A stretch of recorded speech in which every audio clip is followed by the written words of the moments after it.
Siempre se nos ha dicho que la cultura madre de la civilización mesoamericana son los olmecas. Si hablamos de los olmecas, tenemos que ubicarnos en torno al 1500 antes de Cristo. Ojo, a ver, hay habitantes, hay seres humanos en Mesoamérica desde hace 30.000 años, ¿no? Pero digamos, pues como vestigios de ya de seres humanos establecidos, sedentarios, con villas agrícolas, que producen cerámica, que por alguna razón bien interesante, lo que más le importa a los arqueólogos siempre es la cerámica. Porque la cerámica habla mucho de cómo piensa una civilización. Pero bueno, entonces 1500 antes de Cristo podemos ubicar a los olmecas, ya saben, en el actual Tabasco. Para esa época no existe todavía ningún grupo humano que hable la lengua náhuatl. También estamos muy familiarizados con que el pasado prehispánico es como náhuatl y maya. Hay como 100 lenguas más, pero bueno, efectivamente lo náhuatl y lo maya son las lenguas más populares, ¿no? Pero en tiempos de los olmecas, pues se hablan lenguas, algunas que hoy ya no se hablan hoy y que no sabemos absolutamente nada de ellas. La civilización mesoamericana en términos generales, los historiadores la han dividido en tres grandes periodos, ¿no? Lo que llaman el preclásico, el clásico y el posclásico. Quiero empezar por el clásico porque, a ver, cuando hay un preclásico y un posclásico, pues eso mismo nos deja claro que todo gira en torno al clásico. El periodo clásico lo podríamos ubicar tal vez 100 antes de Cristo, 100 después de Cristo, hasta 800, 700, 800 después de Cristo. El periodo clásico es esto. Teotihuacán es una de las máximas expresiones de lo que se llama periodo clásico. Esto es, que sepamos hoy por lo menos, por los vestigios arqueológicos, pues la ciudad más importante que podemos conocer de Mesoamérica. La otra ciudad que se puede equiparar con Teotihuacán es Montalbán. ¿Han estado en Montalbán? Sí. Bueno, pues si no han estado en Montalbán, tienen que ir a Montalbán. Y es más o menos, tiene las mismas épocas. Lo interesante de Montalbán y de Teotihuacán es que, a ver, están muy lejanas la una de la otra. Sí llegaron a tener contacto, eso sí está bastante claro. Pero tanto Teotihuacán como Montalbán son más o menos, ¿no?, del año 100 antes de Cristo, y para el 700 después de Cristo ninguna de las dos existe. Entonces, si entendemos, vamos a concentrarnos en Teotihuacán. Teotihuacán representa el clásico. Entonces, el preclásico es lo que está antes de Teotihuacán, básicamente. ¿Qué encontramos en este periodo al que llamamos preclásico? Pues ahí tenemos a los olmecas en Tabasco. Desde entonces ya había civilización en la parte más occidental, en lo que hoy es Michoacán, los purépechas. En la zona del Golfo de México siempre generó muchas civilizaciones. Al norte tenemos a los huaxtecos. Y en la península de Yucatán tenemos a seres humanos que muchos arqueólogos llaman premayas, porque todavía no es la civilización maya. Ahí hay que ubicarnos en una cosa muy importante. Los mayas no son de México, los mayas son de Centroamérica. México prácticamente no conoció la civilización maya. Cuando tenemos la civilización maya de Yucatán, que es una civilización maya completamente distinta a la civilización maya. Los mayas antiguos son de Guatemala, de Centroamérica, y le rinden culto al dios jaguar, por ejemplo, mientras que los mayas que vemos en Yucatán, pues ahí ya tenemos la presencia de Kukulcán, que es más o menos como ellos interpretan a Quetzalcóatl. Pero bueno, entonces, Teotihuacán es un centro ceremonial. Por encima de una ciudad, esto es un centro ceremonial. Les decía cuando empezábamos esta plática que lo que más sabemos de Teotihuacán es todo lo que no sabemos de Teotihuacán. Entonces tenemos una cosa muy clara, no sabemos nada. ¿Qué sabemos de Teotihuacán? No se llama Teotihuacán, eso está clarísimo. Teotihuacán no se llama Teotihuacán. ¿Cómo sabemos esto? Por algo muy fácil. Teotihuacán es una palabra en náhuatl. Los constructores de Teotihuacán no hablaban náhuatl. Entonces, ¿qué lengua hablaban? No sabemos. Entonces, como no sabemos qué lengua hablaban los constructores... Oye, ¿por qué no sabemos qué lengua hablaban los constructores de Teotihuacán? Bueno, porque no sabemos quién construyó Teotihuacán. No sabemos nada. A ver, hay muchas teorías, hay muchos indicios, hay muchas cosas, que ahora que hagamos el recorrido por la calzada de los muertos, Mike nos va a explicar con bastante más claridad. Pero bueno, el tema es, no sabemos quién la construyó, no sabemos qué lengua hablaban, sí sabemos que esto por lo tanto no se llamaba Teotihuacán. Por lo tanto sabemos que esto, bueno, esto no es la pirámide de la luna, esa de allá no es la pirámide del sol. Eso es una interpretación de los mexicas. Pero los mexicas están pasando por aquí en el siglo XII, XII de la era cristiana, cuando Teotihuacán llevaba 600 o 700 años así. Bueno, ni siquiera así. Eso ya era el cerro del sol y el cerro de la luna. Entonces, lo que hoy sabemos de Teotihuacán es muy complejo porque es lo que los mexica interpretaron. Pero los mexicas ya se encontraron una ruina. Los mexicas encontraron montañas. Ellos interpretan sol y luna, ellos interpretan Calzada de los Muertos. Seguramente viendo esta magnificencia es que ellos interpretan aquí los hombres se convierten en dioses y entonces tenemos Teotihuacán. Pero todo eso es lo que ellos interpretan. Y para hacerlo todavía más complicado, nosotros sabemos lo que los frailes franciscanos interpretaron de lo que los mexicas interpretaron. Que no se nos olvide ese detalle. Porque hay que recordar que cuando llegan los españoles, ellos no conocieron Teotihuacán. Cortés no conoció Teotihuacán. Seguramente conocieron las leyendas de Teotihuacán, pero bajo ninguna circunstancia conocieron Teotihuacán. Sin embargo, sabemos que en el siglo XVI, los primeros frailes franciscanos, allí el más simbólico de todos es Fray Bernardino de Sahagún, se dedicaron a hacer esta titánica labor. A ver, Sahagún es una cosa maravillosa. Imagínense un hombre, Bernardino de Sahagún se aparece en este territorio en 1529. Tiene 29 años de edad. Fue ordenado fraile 2 años antes. Pues lo mandan, como a muchos franciscanos, de pues vete a este lugar que acabamos de descubrir y de inventar y de que se llama Nueva España. Y claro, estos frailes llegan con una labor fundamental, cristianizar a la población. Pero Bernardino de Sahagún, como muchos franciscanos, va a entender el tema de yo no puedo cristianizar a esta gente si primero no entiendo qué creen ellos.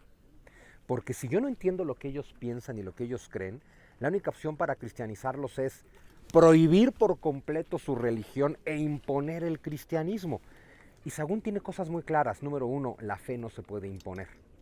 La fe es algo de lo que te tienen que convencer y que tú tienes que adoptar por gusto. Y nadie adopta por gusto algo que te imponen por la fuerza. Eso lo tiene muy claro Sahagún. Y también tiene muy claro, no puedes despojar a un pueblo de su religión. Porque despojar a un pueblo de su religión es despojarlos de su cosmovisión y es despojarlos de su razón existencial. Y entonces Sahagún lleva a cabo esta maravillosa labor de decir, tengo que aprender náhuatl para poder hablar en náhuatl con los sabios que sobreviven, los sabios y los hijos de la nobleza que sobreviven, para que ellos en náhuatl me cuenten sus historias, para que yo pueda hacer un registro de lo que había antes de nosotros. Y lo más importante, que esta gente me cuente en náhuatl en qué creen ellos.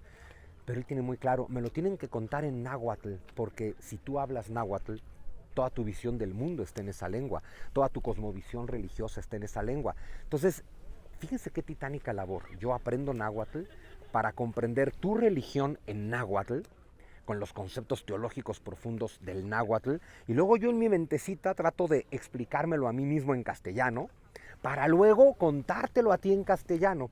Pero como yo ya la entendí, yo ya hice este proceso de decir, ¿en qué se parece lo que tú crees a lo que nosotros creemos? Y es bien difícil.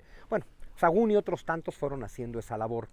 Y prácticamente todo lo que sabemos del mundo prehispánico está muy relacionado con eso. Y aunque Sahagún era un genio y otros también lo eran, de cualquier forma traen una mente castellana y católica. Entonces su interpretación va a estar sesgada por una cultura europea y católica. Entonces todas las interpretaciones que podamos tener pues siempre tendrán ese sesgo, ¿no? Según yo, hasta el día de hoy estás haciendo excavaciones arqueológicas y tu mente va a tender... Bueno, a ver, cuando se empieza a excavar Teotihuacán en tiempos de Don Porfirio, ¿qué hacían los arqueólogos en aquella época? Pues vamos a compararlo con Egipto. ¿Por qué? Porque mira, se parece a Egipto. Y la verdad es que no se parece nada. Pero claro, al principio no teníamos otra referencia y dices, bueno, pues entonces pues vamos a ver qué piensan los egiptólogos y desde ahí vamos a interpretar esto. Entonces también por eso no sabemos nada. Eso y porque como nos dijo Mike, todas las montañas que ven alrededor son pirámides que no están excavadas. Pero bueno, esto es entonces un centro ceremonial. Antes que ser una ciudad, el objetivo de Teotihuacán es que fuera un centro ceremonial. Si hablamos de que aquí ya hay población construyendo algo en torno al año tal vez 100 antes de Cristo, esta pirámide ya está, ¿en qué año? Este es según la ciencia, antes de Cristo y se termina en el 400. En el 400. De sí. Nuestra era. Y para el 700 ya no hay ciudad, ¿no? Pero bueno. Y la pirámide del Sol del 150, porque es una sola obra de ingeniería. O sea, es una sola pirámide. Esta son 7 Sí, estructuras. son este ¿Están tema de viendo ir. la séptima pirámide? Hay 6, Sí, sí. 5, 4, 3. El estilo del templo mayor, ¿no? Que Exactamente. sabemos que se va construyendo encima. Pero bueno, ¿por qué sabemos que los que construyeron este centro ceremonial no hablaban náhuatl? Porque los grupos hablantes del náhuatl no aparecieron en Mesoamérica hasta el siglo V después de Cristo. Es decir, cuando Mesoamérica lleva 2000 años de existencia y de civilización. ¿Qué domina en esta zona? Una familia lingüística conocida como las lenguas otomangues, otomangueas. Ahí están los otomís. Hay muchas teorías que dicen que esto fue construido por los otomís. Tampoco tenemos claro quiénes son los otomís, ese es el problema. A ver, durante mucho tiempo, cuando yo empecé a estudiar historia, se decía que Teotihuacán era la ciudad de los toltecas. Luego quedó claro que eso no era cierto. Y entonces de pronto a la pregunta, oye, ¿quién construyó y habitó Teotihuacán? La respuesta era los teotihuacanos. Que es la forma de decir, no tengo la más peregrina idea, ¿no? Con los otomís pasa un poco lo mismo. Hay una familia lingüística, la otomangue, de ahí vienen diversas lenguas emparentadas con el otomí. Entonces, los hablantes del náhuatl empiezan a llegar en el siglo V. ¿De dónde vienen? Bueno, el náhuatl es una familia lingüística distinta a la otomangue y se le conoce como familia uto-azteca. Y ese uto viene de que vienen de Utah, o sea, de lo que hoy es la parte la parte oriental de las montañas rocallosas. Es decir, vivían en Las Vegas, cuando Las Vegas era mucho menos divertido que ahora. Hay que recordar, sí, era mucho menos divertido. Hay que recordar que Mesoamérica se refiere a una zona geográfica donde se desarrolla una civilización, ¿sí? Mesoamérica no abarca todo lo que hoy es México. Mesoamérica es del Bajío a Centroamérica, donde las condiciones climáticas permiten el desarrollo de la civilización. Hay que hacer entonces la diferencia entre cultura y civilización, que también es muy importante. Cultura es todo lo que desarrollan los seres humanos. Todo lo que un ser humano hace es cultura. Hay teóricos que dicen, todo lo que el ser humano hace en comunidad. Yo, pues claro, si no es en comunidad, no hacemos nada. ¿Pero a qué me refiero por esto? Hay cultura material y cultura no material. Cultura material es todo aquello que se construye. Esto es cultura material. Una pirámide, herramientas, armas, vestidos, instrumentos musicales. Todo eso se llama cultura material, lo que los seres humanos construyen. La cultura no material es mucho más interesante. La cultura no material son las ideas, la cosmovisión, la religión, la ética, la moral. Y obviamente están relacionadas. Esto es cultura material, es un templo, o el basamento, la escalinata de un templo. Y trae de fondo cultura no material, las ideas, la cosmovisión, la religión que te inspiran a hacer esto. El arte, claro, si tú ves una obra pictórica, es cultura material, pero esa obra pictórica trae ideas. Eso es cultura no material. Todo lo que el ser humano hace es cultura. De pronto aquí en México nos encanta decir cosas como, es que los gringos no tienen cultura. Claro que tienen cultura, la hamburguesa es cultura. Podemos cuestionar la calidad y la validez de esa cultura, pero la hamburguesa es cultura, el hot dog es cultura, el taco al pastor es cultura, las garnachas son cultura, todo es cultura. Todo lo que hacen los seres humanos es cultura. Civilización viene de la palabra civitas, ciudad. Cuando los seres humanos se establecen, cuando desarrollas la agricultura, tienes que establecerte, sí o sí. Tienes que quedarte en tus tierras, cuidar tus tierras, sembrar tus tierras, cosechar tus tierras. Y entonces construyes. Y entonces haces civitas, ciudades. Civilización se refiere a cuando una cultura o una serie de culturas hermanadas, ¿no? Porque tienen elementos en común, se prolongan durante mucho tiempo, viven durante siglos o milenios en un espacio bastante amplio, porque esta cultura se sigue conservando y enseñando en las ciudades. Si tú naces en una ciudad, pues la gente que ya habita esa ciudad, empezando por tus padres, te transmite la cultura. Y cuando las ciudades tienen contacto comercial y bélico entre sí, pues comparten todo, comparten filosofía, ideas, religión, y van compartiendo su cultura. Y eso va construyendo una civilización. En resumen, existe una civilización mesoamericana, construida por muchas culturas.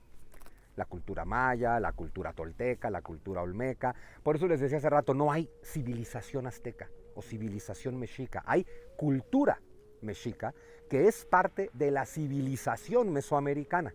Porque además justo los mexica no construyen nada de la civilización mesoamericana. Ellos llegan en el siglo XII, siglo XIII, cuando esta civilización ya llegó a su momento de máxima gloria, ya experimentó decadencia, ya está tratando de volver a surgir. Los mexica heredan esa cultura, eso sí, adoptan esa cultura y la hacen suya. Y al final son parte de la gran civilización mesoamericana. Los pueblos que hablan náhuatl vienen del norte, ¿ok? Y es una migración por goteo. Es como hoy lo hacemos al revés, los mexicanos en Estados Unidos. Es básicamente lo mismo. Arriba de Mesoamérica tienes Aridoamérica. Aridoamérica es todo el norte de México, sigue siendo Aridoamérica. Le pusieron Aridoamérica, pues ya saben por qué, ¿no? Es la zona más árida donde las condiciones no permiten el desarrollo de la civilización porque no se puede hacer agricultura a gran escala, mucho menos con los conocimientos que tienen esas culturas. Pero más al norte de Aridoamérica, justo en torno a las Rocallosas, hacia California y hacia Nevada, es lo que se llama Oasis América. Un territorio al norte de América donde, si bien no hay las condiciones climatológicas de Mesoamérica que permitan una gran civilización, sí hay un sistema de ríos y oasis que permiten que los seres humanos se establezcan. Pero tampoco pueden generar una cultura así espectacular porque las condiciones geográficas no lo permiten. En México nos encanta contarnos la historia como si fuera un cuento de hadas. Ya saben, cuando decimos, no hombre, ni falta hacía que llegaran los españoles porque los mayas estaban a punto de conquistar la galaxia, porque los mayas hacían trepanaciones de cerebro, porque los mayas llegaron en su nave nodriza de otro planeta, porque los mayas viajaban en el tiempo y todas las barrabasadas que decimos de los mayas. Y no, y es que los mexicas ya hacían esto. A ver, son culturas de la edad de piedra. Y eso, cuando lo digo, mucha gente se enoja. Y diga, a ver, es que esto no es un insulto, es una descripción. Si la base de tus herramientas y de tus armas y de tu tecnología es piedra, bueno, eso se llama edad de piedra. Y la edad de piedra tiene límites. No puedes desarrollar demasiado con la edad de piedra. Tienes que llegar a una edad de metales. Claro, aquí no había tanto metal. Hacia los purépechas, hacia Michoacán, allá había una cantidad de hierro tremenda. Sin embargo, nunca surgió una gran edad de hierro en Mesoamérica. Tal vez si no llegaban los españoles, los purépechas seguían su desarrollo, los purépechas hubieran conquistado a los mexica, porque los purépechas ya están comenzando una edad del hierro, pero nunca lo sabremos porque eso no pasó, ¿sí? Y claro, una edad de piedra también te dice otra cosa. Cuando de pronto nos dicen, a la llegada de los españoles aquí había 25 millones de habitantes. No es cierto, no es posible. Una cultura o una civilización en edad de piedra no da para alimentar a 25 millones de personas. Pero claro, cuando decimos que había 25 millones de personas, entonces podemos decir cosas como, con la viruela se murió el 95% de la población. Y aunque no lo hicieron a propósito, pinches españoles, porque ellos trajeron el virus, ¿no? Y entonces como decir que los mongoles destruyeron Europa, porque llevaron la peste negra, ¿no? Pero bueno, tal vez había 10 millones. Bastante, según yo, ¿no? Bastante. Obviamente nada de eso se puede comprobar, son diferentes teorías, pero la edad de piedra tiene sus límites. Allá en Oasis América es una edad de piedra pues todavía mucho más simple, porque los oasis de Oasis América no permiten esto. Y eso es bien importante porque también nos cuentan esta leyenda de los mexica venían de Aztlán. Y Aztlán era el paraíso terrenal prácticamente. Aztlán era... Pero ¿qué historia nos contamos? Aztlán era una cosa maravillosa, pero los mexicas se fueron porque su Dios les dijo, a ver, nadie se va masivamente de un lugar a menos que ese lugar ya no permita tu subsistencia. Si las tribus nahuas de Oasis América se empiezan a ir hacia el sur es porque su desarrollo ha llegado a un límite, ¿sí? Compárenlo, por ejemplo, con lo que pasa en la península árabe. Eso es bien interesante. Es un sistema de oasis muy diferente al de América, pero los oasis permiten cierto crecimiento de los grupos humanos. Si esos grupos humanos de pronto se han desarrollado bien y están creciendo demasiado, eso puede hacer que colapse todo el ecosistema y que mueran todos. Entonces, cuando hay buen desarrollo y de pronto ya no cabemos en el oasis, el grupo se parte y algunos, los más débiles, se tienen que ir. Vete a buscar tu propio oasis porque aquí ya no cabemos. Si tú te quedas, nos morimos todos. Si tú te vas, pues tú ves cómo le haces para sobrevivir y nosotros sobrevivimos. Entonces, claro, se van los más débiles. Empieza a haber una migración por goteo de estos grupos que vienen del norte, que empiezan a llegar a Mesoamérica y muchos de ellos empiezan a llegar aquí. Y aquí empieza la magia de Teotihuacán. Para cuando empiezan a llegar los hablantes del náhuatl, estamos hablando de los años 450, 500, justo cuando ya tenemos las 3 pirámides, justo cuando esto está en toda su gloria. Ahorita vamos a ver las imágenes, ¿no?, que nos va a dar Mike, pero cuando esto está en toda su gloria, empiezan a llegar hablantes del náhuatl. Y al principio son bien recibidos. ¿Por qué? Porque Mesoamérica justo tampoco tiene gran crecimiento demográfico. Los migrantes siempre son bien recibidos. Es gente nueva que viene de fuera, aunque no sabían de genética en esa época, se entiende que necesitas hombres distintos para poder seguir reproduciéndote de manera sana. Y es claro, son bienvenidos. Seguramente crisis climáticas, tampoco sabemos qué, pero de Oasis América cada vez hay más goteo, más migración y de pronto ya vienen muchos grupos humanos. Y claro, aquí puedes recibir a algunos migrantes. Cuando de pronto llegan más y más y más y más, eso empieza a generar conflicto social, no hay de otra. Tal vez la llegada de los grupos nahuas, ya cuando empiezan a llegar de manera más masiva, está relacionada con la caída de Teotihuacán, que es un centro ceremonial pues, que fue invadido, quemado, saqueado, destruido. O sea, hay una gran crisis en Teotihuacán, con muchas teorías de por qué, sin que ninguna esté clara tampoco. Pero bueno, aunque ya estamos hablando de grupos nahuas que llegan aquí, ninguno de ellos son los mexica todavía. Los mexicas son los últimos en abandonar Oasis América, en abandonar esa zona donde dicen que está Aztlán. Hay arqueólogos, ya ahorita lo platicamos con Mike, hay arqueólogos que dedican toda su carrera a buscar Aztlán. Para mí han perdido absolutamente el tiempo porque Aztlán no existe. O sea, es un mito fundacional que es tradicional en muchas culturas, la idea de veníamos de un lugar paradisiaco del que jamás nos hubiéramos ido, pero nos habló, a ver, compárenlo con el mito hebreo, se parecen tanto, y de pronto nos habla Dios, nos ofrece una tierra prometida, nos dice que somos su pueblo elegido y entonces migramos y nos establecimos, en el caso de los mexica, en el centro de Mesoamérica. Hay que recordar que todos estos mitos se hacen a posteriori. O sea, una vez que tú ya estás aquí, ya habitas y ya eres el amo y señor, hay que explicar por qué, y haces mitos. Entonces los mitos son para explicar el pasado, pero no son historia. Entonces, a ver, es curioso, aquí en México nos siguen enseñando en la primaria la historia del águila y la serpiente. Y la mayor parte de los mexicanos creen que los mexica migraron durante 100 años, guiados por Huitzilopochtli, hasta que encontraron un águila sobre un nopal devorando una serpiente. Es como si los italianos creyeran en Rómulo y Remo. No dudo que algunos lo hagan, pero Rómulo y Remo no existieron. Y mucho menos fueron amamantados por una loba. Mucho menos por una loba que era una encarnación del dios Fauno Luperco. Los italianos lo saben, pero nosotros pensamos que Huitzilopochtli habló con los mexicas. En lugar de entender que estamos hablando de mitología y que confundir la mitología con la historia, pues literal es muy confuso. Tenemos tan pocos datos en Mesoamérica que la mitología es una gran fuente. Solo hay que entender que la mitología siempre es simbólica. Pero bueno, aquí se desarrolla una gran visión religiosa que ahorita vamos a tratar de ir platicando, pero se desarrolla probablemente en lengua otomí o en alguna lengua de la familia otomanguea, los originales habitantes de esta zona de Mesoamérica, otomís y hablantes de lenguas otomangueas. Conforme van llegando grupos nahuas que se establecen, porque en esta ciudad sí que va a haber barrios de diferentes culturas, el náhuatl seguramente se empieza a incorporar lingüísticamente. Sin embargo, cuando cae Teotihuacán pasa una cosa bien interesante. De eso vamos a hablar mucho más cuando estemos en Xololan y en Cacaxtla. Pero claro, a la caída de Teotihuacán, pues los grupos humanos que habitan acá se dispersan.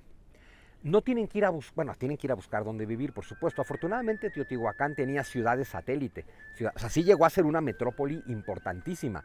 Sede de todas las peregrinaciones, igual que en su momento Xololan, pero también sede del comercio, de la cultura y de todos los intercambios humanos. Entonces tiene ciudades como Cholula en su momento, como Cacaxtla en alguna de sus versiones en su momento.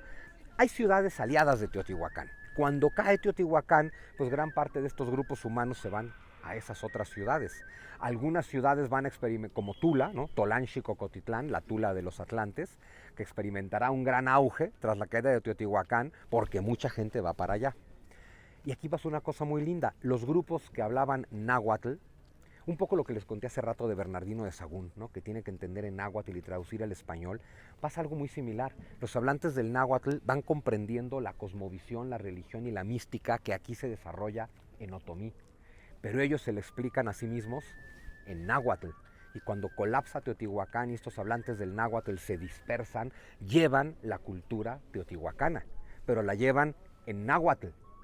Y entonces ya podemos hablar de Teotihuacán, y entonces ya podemos hablar de Quetzalcóatl, otra palabra náhuatl, pero ya es la interpretación que los hablantes del náhuatl hicieron de lo que se desarrolló aquí, en este lugar que no se llamaba Teotihuacán.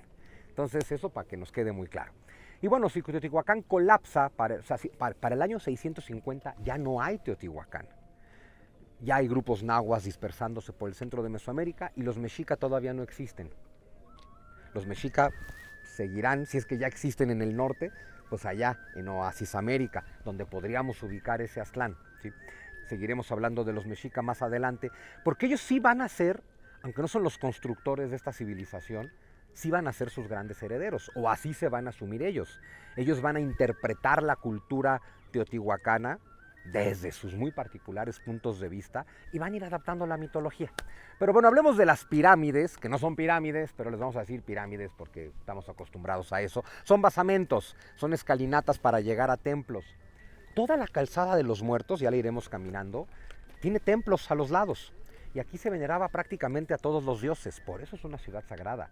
Es un centro ceremonial donde pueden venir todas las culturas, todas las civilizaciones, todos los pueblos a venerar a sus propios dioses. ¿A quién probablemente se le dedicaron las pirámides? Porque los mexicas tampoco se sacaron de la manga, ¡ay, me late sol y luna! Tiene mucho que ver con la orientación. La calzada de los muertos está orientada de norte a sur.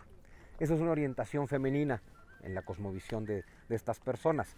Esa pirámide está en una orientación este-oeste, una orientación masculina. Entonces, luna y sol tienen que ver con eso, femenino y masculino. Entonces sería más correcto decir la pirámide femenina y la pirámide masculina, ¿no? Lo sagrado femenino, lo sagrado masculino. ¿Cómo lo van a interpretar estos muchachos? Van a decir la pirámide de Tlalocantecutli y la pirámide de Chalchitlicue. De Tlaloc tenemos muy malas ideas. Tlaloc es el dios de la lluvia. No. Y luego tenemos una peor idea. Pensamos que las personas de estas civilizaciones antiguas eran tontos. Ay, creen que hay un dios que hace que llueva. No. Eso es como lo entendemos hoy cuando no lo entendemos, ¿no? Tlaloc no es el dios de la lluvia. Tlaloc es Dios. Punto. Tlalocantecutli es Dios. La lluvia es una manifestación de Tlaloc. Por eso, en términos generales, hoy se dice que esa pirámide está dedicada al dios de las tormentas o al dios del trueno, que también es el dios de la lluvia. ¿Qué tienen en común las tormentas, el trueno y la lluvia? Caen, exacto. Te representa un descenso del cielo a la tierra. Y ese es el movimiento de lo sagrado masculino. A mí me encanta que la gente siempre viene a aplaudir en ese basamento. Ese es un clásico de Teotihuacán. Si vienes a Teotihuacán... Ah, no, claro, no, por supuesto. Ahorita vamos a ir a aplaudir nosotros para que alguien que esté acá diga, ¿qué pasa con esta gente que está ahí aplaudiendo? Pero bueno, si no, no tienes la experiencia completa y total de Teotihuacán, ¿no? Entonces, claro, la lluvia, el trueno, el rayo, todo esto es lo que desciende, ¿sí? Chalchitlicue, la consorte de Tlaloc. Cuando decimos consorte, también la mitología se entiende tan mal hoy en día. Yo cuando doy clases de mitología, siempre en algún momento alguien tiene dudas muy importantes como, a ver, pero no entendí. Entonces, ¿quién se casó con quién? Y entonces, ¿qué dios era esposa de quién? Pero entonces lo engañó con qué otro dios. Y entonces, y dices, no, a ver, tranquilo, si no estamos hablando del Caras, el Quién o el Ola de los dioses. Hay que entender que consorte, en el caso de la mitología, Tlalocantecutli y Chalchicuitle son un solo Dios. Es Dios. Y Dios no es hombre y Dios no es mujer. A mí me encanta porque, claro, cuando en la tradición judio-cristiana te refieres a Dios como Él, es imposible que no pienses en el viejo barbón con sandalias que creó el universo. Por más que te digan que eso no es Dios, mientras le digas Él, Es una persona, es un señor con barbas, porque más Dios tiene barbas. Y entonces es cuando de pronto, pues puede venir la contraparte. ¡Ay! ¿Y por qué es él? ¡Es ella! Y dices, no, tampoco es ella, porque si es él, no es ella. Y si es ella, no es él. Y Dios es totalidad. No puede ser ni él ni ella. Me encanta cómo lo describen en el hinduismo. Eso. Dios no es él, Dios no es ella, Dios es eso. Esa palabra me encanta, es un misterio divino fascinante. Eso. Y eso es un misterio, pero ese misterio incluye lo masculino y lo femenino. Tlalocantecutli y Chalchicuitle son una misma divinidad. Chalchitlicue es la diosa de los ríos subterráneos, de los manantiales, del agua que emerge del subsuelo hacia la superficie. ¿Qué tiene en común todo eso? El movimiento de ascenso. Lo sagrado masculino desciende, lo sagrado femenino asciende. Y eso sí es igual en Egipto y en Persia y en la Cábala. Ese movimiento es bien interesante. Porque claro, el movimiento de descenso te dice Dios desciende a la tierra a cubrirla de sus bendiciones. La lluvia es una bendición, el trueno es una bendición, las tormentas son una bendición. Y entonces ese es el movimiento, Dios baja a la tierra. Luego vamos a ver cómo se relaciona todo esto con la Virgen de Guadalupe, por cierto, porque es fascinante cómo se relaciona todo esto con la Virgen de Guadalupe. Pero bueno, Dios desciende. Chalchitlicue es el movimiento de regreso, es volver de la tierra al cielo. Chalchitlicue, por supuesto, es una diosa tierra, es una diosa madre, insisto, manantiales, ríos subterráneos, etc. Pero ojo, Chalchitlicue, como quien dice, es la que te da agua para beber, porque claro, es el agua que surge de la tierra. Pero Chalchitlicue te puede dar agua porque la recibió del cielo. Y se completa un ciclo muy bonito. El sagrado masculino desciende a la tierra, la colma de sus bendiciones. La tierra toma todo lo que le manda Dios, lo sagrado masculino, lo transforma, en este caso el agua la purifica, porque se filtra en la tierra, le quita todo lo que sería malo para nosotros y la llena de nutrientes que son buenos para nosotros y nos entrega eso. Es una joya.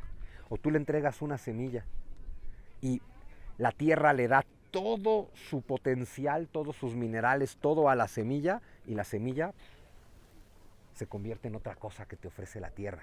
Y siempre es un movimiento hacia arriba. La tierra, entonces, lo sagrado femenino, recibe, transforma y ofrece. Y esa es la esencia de lo sagrado femenino que está presente en absolutamente todas las mujeres. Porque precisamente, ¿qué hacen las mujeres? En todos los niveles, pensemos por supuesto en el acto sexual, recibe una semilla chiquita insignificante con un potencial tremendo, pero que todavía no es nada. Y no podrá hacer nada si el vientre femenino no le da todo lo que le tiene que dar y toma la semillita del hombre y la convierte en una persona humana. A ver, eso es la esencia de lo sagrado femenino, transformar a lo masculino. Ya me han escuchado muchas veces decir esto, tú me estabas preguntando hace rato. Cuando tu mujer te quiera transformar, déjate. Yo estoy en ese proceso. Déjate. Por muchas razones. Uno, porque está en lo más... si estás bien emparejado, o sea, si elegiste bien a tu pareja. Te va a transformar porque eso es lo que está en lo más profundo de su esencia. Tomar toda esa maravilla que eres en potencia y transformarla en esa maravilla en acto. Y luego el hombre siempre estamos, ay, es que mi vieja me quiere convertir en otra cosa que no soy. Y es como para decirle, sí, ¿a poco ya es bien chingón lo que eres? O sea, es decirle, hombre, de verdad, no, en serio puede ser muchísimo más. La esencia de lo femenino es transformarte. Y todo eso es un complemento muy interesante entre esto que llaman sol y luna. Dato interesantísimo, el sol, en esa pirámide que llamamos del sol, ya saben que el sol pues recorre la bóveda celeste. El sol pasa encima de la pirámide del sol, bueno, de Tlalocantecutli. Pero ya saben que el sol, según la temporada del año en la que... O sea, el sol no cae siempre en el mismo lugar del horizonte, ¿no? El 5 de julio. Va cayendo. Paso cenital. ¿No? Exactamente. Pero hay una fecha más bonita todavía. El 13 de agosto. El 13 de agosto. A ver, el sol todo el año pasa encima de esa pirámide y se pone en algún lugar enfrente de la pirámide. Pero solamente un día, el 13 de agosto, el sol prácticamente baja por la escalinata central de la pirámide. Así como solo el 21 de marzo, si vas al castillo de Chichén Itzá, ves la sombra de Quetzalcóatl descendiendo, que también la puedes ver en el otoño. En el equinoccio de otoño también, exacto. O sea, Quetzalcóatl asciende en otoño y desciende en primavera. Es una cosa fascinante. Bueno, pues aquí solo un día al año, el 13 de agosto, el sol se va poniendo directamente bajando la escalinata y el sol se oculta justo frente a la pirámide de Tlalocantecutli. Oye, ¿y esto por qué es relevante? Tenochtitlan cayó el 13 de agosto de 1521.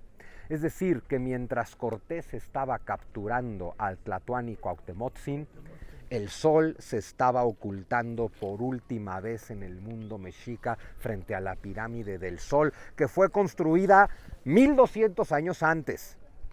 Y yo solo puedo pensar que esos desgraciados que construyeron esto sabían que esto acababa un 13 de agosto, porque es el único día que el sol se pone directamente frente a la pirámide. El Actún de los mayas que empieza el 13 de agosto de 3114. Además, lo cual nos dice que el 13 de agosto pues tiene ahí algo cósmico muy interesante, ¿no? Lo curioso es que en México lo seguimos viendo como una debacle. Así de todo valió madre el 13 de agosto de 1521. En lugar de entender, no, terminó un mundo y comenzó otro. Y comenzó ese otro mundo, ese otro sol en el que vivimos nosotros. Esta visión cíclica que se supone que tienen todos estos pueblos antiguos nos tendría que hacer entender que la caída de Tenochtitlan no es ni una tragedia, ni una debacle, ni el fin del mundo. Es el fin de un sol, es el fin de una era, el fin de una etapa y comienza otra. Y esa otra que comienza somos nosotros. Y para que esa otra comenzara tenían que llegar sí o sí los castellanos. Era fundamental que llegaran. Oye, eso me encanta. Pues mejor hubieran llegado los ingleses. Nadie estaría aquí. Nadie estaría aquí. Donde los ingleses pisan no vuelve a crecer el pasto. Nadie estaría aquí. O sea, ¿Y los franceses igual? Bueno, a ver, hay que entender la diferencia entre virreinato y colonialismo, que ya platicaremos más adelante, ¿no? Pero bueno, un sistema es, llego, saqueo y me lo llevo a la metrópoli. Aquí eso no pasó nunca. Aquí nunca llegaron españoles, saquearon y se llevaron riquezas. Aquí llegaron y se quedaron. Y se casaron con mujeres mesoamericanas y nos tuvieron a nosotros. Bueno, no directamente a nosotros, pero... Y si comprendiéramos eso, podríamos comprender que vivimos un nuevo sol muy bonito. Porque no vamos a asumir que todo el mundo lo sabe todo. Sí. Que nos expliques tablero y talud, porque es la construcción fundamental de Teotihuacán. Este estilo del tablero, la parte vertical. Es esta talud, arquitectura, esta basa o este zoclo, que recordemos que la palabra zoclo es una palabra arábiga. Recuerden que en el español, gracias a la sumisión mudéjar de España ante el imperio nazarí, el imperio mozárabe y finalmente el al-Ándalus. ¿Sí? Vamos a manejar más de 4,000 arabismos. Por eso el Zócalo capitalino, Antonio López de Santana quiso construir la columna honoraria de la independencia y nada más dejó la rotonda circular. Entonces la gente, como la plaza se llama la Plaza de la Constitución de Cádiz, ¿sí? La gente en el siglo XIX, en lugar de decir, pues vamos a comernos unas enchiladas, ¿no? Vamos a la plaza de la Plaza de la Constitución de Cádiz. Ni modo que hablaran así, ¿verdad? La gente decía, nos vemos a las 4 en el Zócalo. Y de ahí se modificó a Zócalo. Entonces, una basa, un zoclo o un talud. Esta es la configuración talud, tablero. Entonces... y esto estaba pintado. Esto está pintado. Ahorita, de hecho, cuando bajemos a esa techumbre que está, vamos a ir haciendo el descenso. En náhuatl, aquí no existe rrr. Es como el fonema de la letra D, ¿no? D tampoco. Cuando le salgan con la payasada esa de que la quesadilla no es de queso... A ver, es muy buen momento para decirlo, porque todos los chilangos están necios con eso. No digan, ¿por qué mi quesadilla no tiene queso? Es que hay quesadilla sin queso. Porque, a ver, eso le pasa a todo aquel que no es de la Ciudad de México. O sea, deme una quesadilla de hongos y te dan una tortilla con hongos. Ajá. Y tú dices, oiga, ¿y ¿Y el el queso? queso? Pues es que no me la pidió con queso. No, pero le pedí una quesadilla. Es que las quesadillas no siempre llevan queso. Dices, claro, y las enmoladas no siempre llevan mole, y las enchiladas Las no siempre llevan enfrijoladas. chile, y las enfrijoladas pueden ser sin frijol. Y entonces nos queremos aferrar tanto los chilangos a nuestras necedades y los mexicanos en general a que todo México es de origen prehispánico y a negar nuestra hispanidad por todos lados, que me encontré con la payasada de los que te dicen, claro que hay quesadilla sin queso. Y dices, güey, pero es que quesadilla viene de queso. No, quesadilla no viene de queso. Ah, ¿de dónde viene? Y ya me encontré con la teoría que dice, quesadilla viene del náhuatl quesaditzin. Que quiere decir tortilla doblada. Y dices, no Y manches. hasta reverencial. ¿Verdad? Y el fonema de quesaditzin tampoco existe en náhuatl. Pero no es esto lo que les quiero contar. Les quiero contar el nombre de Doña Marina. Porque Doña Marina la de Cortés, siempre nos contamos la historia al revés. Decimos que se llamaba Malintzin o que se llamaba Malinali. Esas dos versiones no son correctas. Y entonces, claro, y entonces cuando la bautizan, pues, ¿qué se parece a Malinali? Marina. Uno, no se parecen. Dos, tú imagínate de verdad a los dos frailes, los únicos dos frailes que vienen con Hernán Cortés, preocupándose de adaptar fonéticamente cada nombre de cada persona a la que bautizan. Cuando tienen que bautizar a todos los que puedan. El bautizo era más del tipo, miren, todos ustedes van a ser Pedro, todos ustedes van a ser María. Juan, todos ustedes van a ser María y todos ustedes van a ser Carmen. Ya, y se acabó la historia en el nombre de Dios. Entonces, nadie sabe cómo se llamaba Doña Marina. El único nombre que se le conoce a Doña Marina es Doña Marina. Bueno, ni siquiera Doña, es Marina. Marina. ¿Cómo se llamaba? ¿Quién sabe? Cortés le llama Marina. Pero claro, ahora dile a un hablante del náhuatl que diga el nombre Marina y no puede, porque el rrr no se usa en el náhuatl. Y entonces le dicen Malina. Malina. Marina queda en Malina. Pero luego, cuando Marina se convierte en la mujer de Cortés, le llaman Doña Marina. Doña es la reverencia, es el don, la doña, la señora, ¿no? Entonces es Doña Marina. En el náhuatl no existe un equivalente al doña más que como un sufijo. El doña, que es de señorío, en náhuatl es el sufijo tzin. Tzin es la nobleza. Por eso a Cuauhtémoc le llamamos Cuauhtemotzin. Cuauhtemotzin. O a Moctezuma, Motecuzomotzin. O Y entonces, Cuauhtetotzin. y entonces a Marina, una vez que es Doña Marina, los hablantes del náhuatl que le dicen Malina, le dicen Malinantzin. Y entonces es completamente al revés. Malinantzin es como los nahuas dicen Doña Marina. Y luego, para hacerlo todavía más complejo, Malinantzin.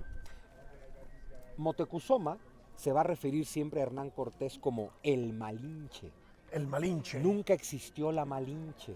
Es el Malinche. Así como a Pedro de Alvarado le decía, porque es lo mismo, no me voy a aprender Pedro y no me voy a aprender Hernando. Yo te voy a decir Tonatiuh y a ti te voy a decir Malinche. Ojo, Motecuzoma no le dice Malinche a Hernán Cortés, le dice Malintzine.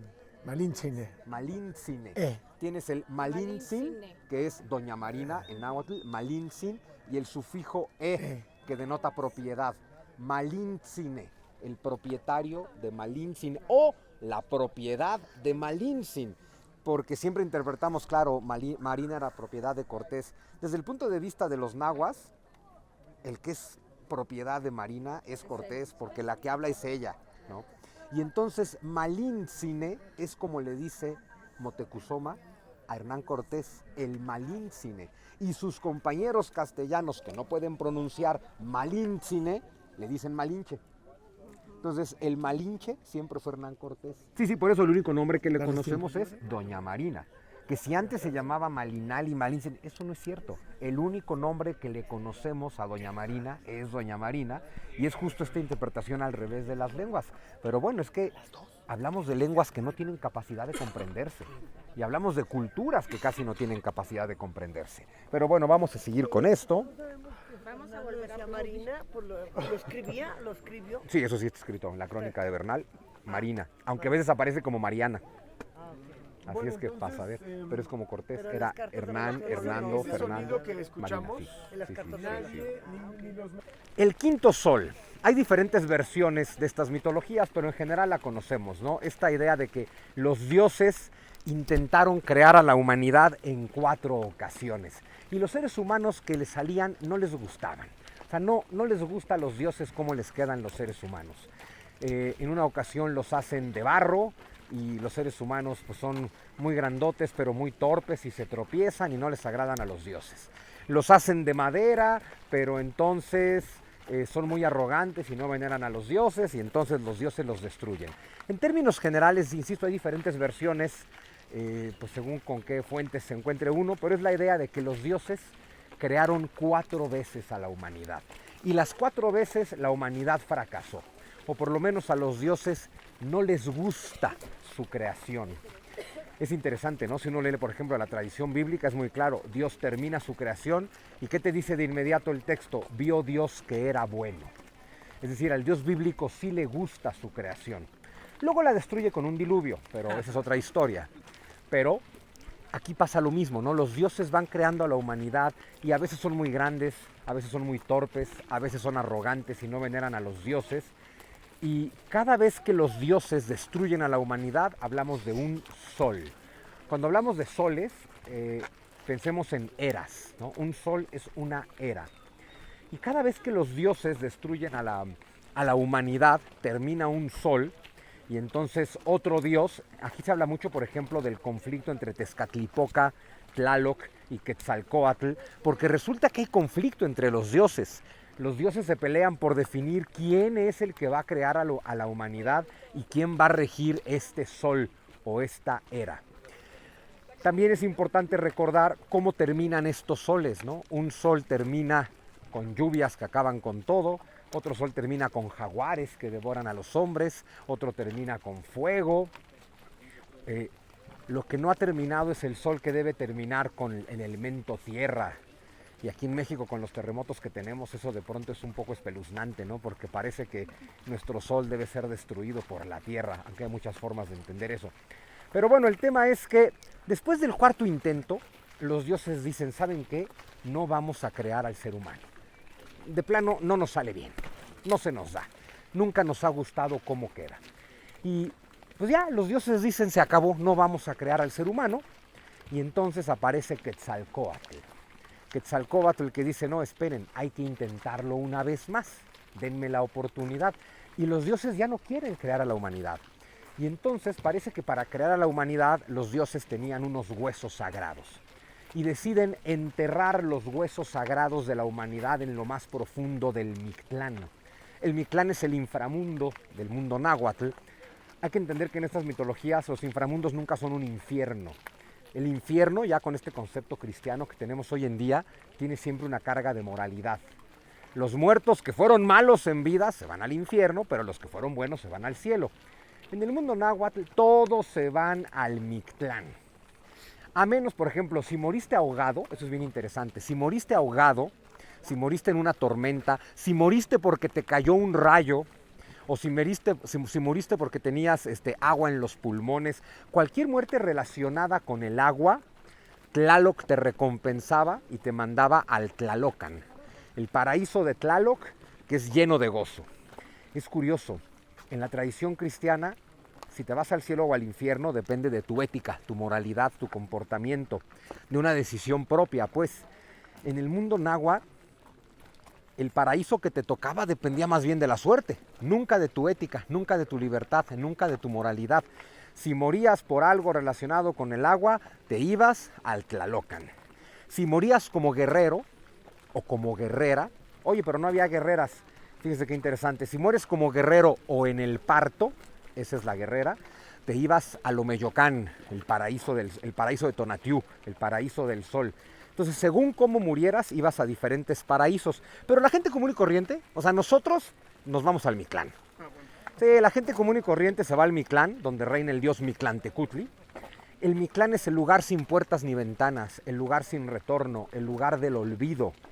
Bueno, de ahí viene gran parte de la tradición del Día de Muertos, este tema de que hay que seguir recordando al muerto, porque la verdadera muerte ocurre cuando eres mencionado por última vez y nunca nadie más se vuelve a acordar de ti. Pero bueno, el tema es que los dioses entierran los huesos en lo más profundo del Mictlán para no volver a crear nunca a la humanidad.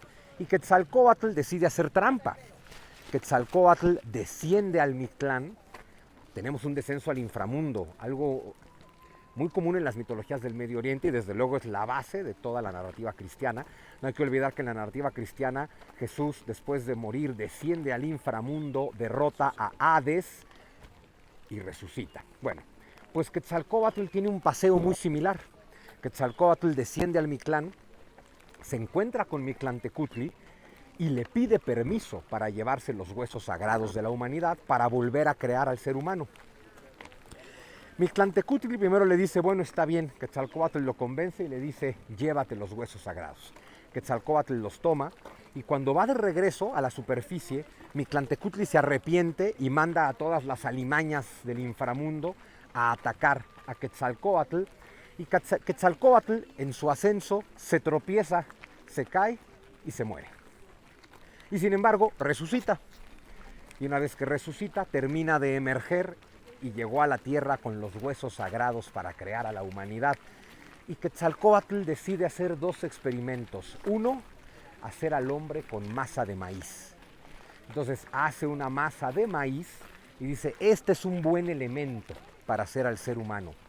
Pero falta otro detalle. Los seres humanos anteriores que hemos creado,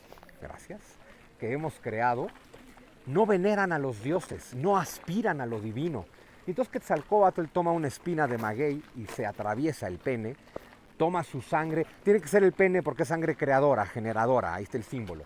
Toma su sangre, sangre divina, la mezcla con la masa de maíz que previamente ha hecho, envuelve con ello los huesos sagrados de la humanidad y crea al hombre. Y bueno, ese es el hombre del quinto sol, el hombre hecho del maíz. Pero lo más importante, el hombre hecho del maíz tiene en su sangre una pizca de la sangre de Quetzalcóatl. Es el soplo divino de la tradición cristiana, ¿no? Que Dios sopla en la nariz del hombre. Quiere decir que el hombre trae un impulso divino. El hombre ahora aspira a la divinidad. Bueno, pues la versión aquí es la sangre de Quetzalcóatl. Como tenemos la sangre divina, por eso hay algo en nuestra alma, para ellos el alma reside en la sangre, hay algo en nuestra alma que nos impulsa a lo divino. Es decir, que a Quetzalcóatl le salió bien el experimento. El ser humano quedó bien, este ser humano sí venera a los dioses, padrísimo. Quetzalcóatl presenta a este ser humano y todos los dioses están complacidos. El ser humano quedó bien. Ahora necesitamos un nuevo mundo para este ser humano. Y aquí viene el mito que los mexicas desarrollan sobre Teotihuacán. Se reúnen los dioses en Teotihuacán para darle movimiento al nuevo mundo, al nuevo sol, el quinto sol, la famosa leyenda del quinto sol. El quinto sol es el sol de los mexicas, el sol del movimiento. Y otra vez, ¿no? El sol del movimiento porque los dioses se reúnen en Teotihuacán para darle movimiento al cosmos, pero también porque debe terminar con el elemento tierra. Otra vez más tenemos el hecho de que probablemente el quinto sol termina con un movimiento de la tierra. Hay gente apanicada con eso hoy en día, de que un día tendremos ya el sismo catastrófico que acabará con nuestro sol, pero eso está absolutamente equivocado. El quinto sol que nace en Teotihuacán, el quinto sol que es el de los mexicas, el quinto sol que es el hombre que crea Quetzalcóatl, terminó el 13 de agosto de 1521. Y ahí comenzó el sexto sol, eso que somos nosotros. Es un sol mestizo, es un sol muy bonito, es el sol que nos corresponde. Hoy uno podría decir, pero no hubo un terrible terremoto el 13 de agosto de 1521. ¿Cómo de que no? Cayó toda una civilización. Si no podemos interpretar eso como un movimiento de la Tierra, a ver, hay que recordar que las mitologías no son literales, ¿no? Pero bueno, vamos a instalarnos aquí arriba para que les cuente mi interpretación muy particular del mito del quinto sol, que según yo es muy interesante. Yo que les voy a decir, es mi interpretación. ¿Sí? Bueno, entonces, se reunieron los dioses en Teotihuacán para darle vida a un nuevo sol, para darle vida a un nuevo mundo. ¿Qué es más o menos la leyenda que nos cuentan los mexicas? Ellos son los que determinan que esto es el lugar donde los hombres se convierten en dioses o la ciudad de los dioses. Ellos son los que nombran a este lugar Teotihuacán. Y nos cuenta el mito del quinto sol de los mexicas. Se reunieron los dioses en Teotihuacán para darle vida al nuevo mundo, al nuevo sol que será habitado por los hombres del maíz que han sido creados por Quetzalcóatl. Muy bien. ¿Y qué nos cuenta esta leyenda? Se reúnen todos los dioses y resulta que un dios tiene que sacrificarse para convertirse en el sol y darle movimiento al mundo. Y los dioses no se quieren sacrificar, pero hay dos candidatos. Tenemos a un dios que nos dicen es el dios arrogante, un dios rico, un dios arrogante, un dios presuntuoso llamado Tecusistecatl. Y tenemos a un dios pobre, humilde, llamado Nanahuatzin. Nanahuatzin era conocido como el dios purulento. O sea, es tan pobre, tan humilde, tan miserable, que además su cuerpo está cubierto de llagas, de pústulas. Es el dios purulento. Entonces tienes a dos candidatos para sacrificarse y crear el nuevo sol. El dios rico, poderoso y arrogante, que es Tecusistecatl, y el dios pobre, feo, miserable y purulento, que es Nanahuatzin. Nadie quiere que el sol sea creado por Nanahuatzin. Y entonces al que le toca el turno de crear el mundo es a Tecusistecatl. ¿Qué tiene que hacer? Arrojarse en una hoguera para quemarse y emerger como el sol. Y lo intenta en 4 ocasiones y en 4 ocasiones falla. Porque claro, ahí está la hoguera y aquí está Nanahuatzin, Tecusistecatl, y lo que tiene que hacer es correr y aventarse. Y así como yo acabo de hacer, lo intenta en 4 ocasiones y ¡ay! Mi madre. No, ya, a ver, pues, voy a ser el sol. Voy a ser el amo y señor de este nuevo mundo. ¡Ven! No, mi madre. 4 ocasiones Tecusistecatl falla y no se arroja a la hoguera. Y entonces Nanahuatzin dice, es mi turno.